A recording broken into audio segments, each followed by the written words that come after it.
Imaginez que les versements se poursuivent. Je n'en sais rien. Je pourrais me retrouver comme cette dame qui a reçu une lettre de la CAF lui indiquant que, il y a 5 ans, X 1000 euros de versements ont été faits qu'elle doit maintenant rembourser, parce que c'était un indu. Et la brave dame qui écrivait sur Internet ne savait rien de la chose, se rappelait que 5 ans auparavant elle était avec un certain monsieur et commençait à se demander si ce n'était pas ce monsieur qui avait utilisé ses données personnelles pour se faire payer. Peut-être bien que oui, peut-être bien que non. Peut-être bien que c'est la CAF. Non, pas la CAF. Des employés de la CAF. Des employés qui profitent de la position dans laquelle ils sont, de l'accès aux données personnelles, pour pouvoir se constituer un petit coussin financier qui, bien sûr, ne pourrait pas être déposé sur un compte bancaire en Suisse, puisque ça serait immédiatement repéré.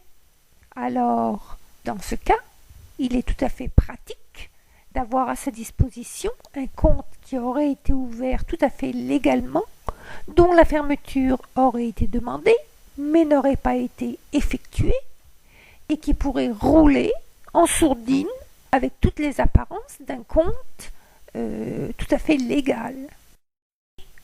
Enfin, c'est une hypothèse, je n'accuse personne, mais je me dis que c'est dans l'ordre des choses possibles.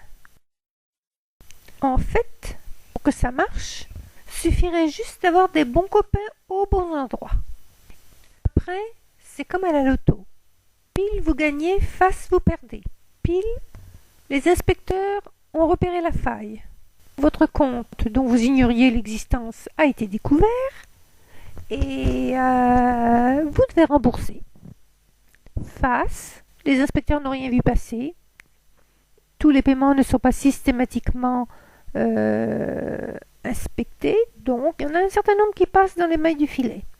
Tout va bien pour les fraudeurs, ça continue. Le magot augmente et la CEPAM et la CAF accumulent leurs déficits. Sauf que moi, j'aime pas jouer à la loto. Donc je veux dès maintenant obtenir la preuve que mon compte a bien été fermé fin décembre au plus tard, comme je l'ai demandé, et tant que je n'ai pas reçu la confirmation que mon compte Crédit Agricole de Moulins a bien été fermé, qu'aucune opération n'a été passée dessus, à mon insu, je suis en droit de me poser des questions et de m'inquiéter à ce sujet.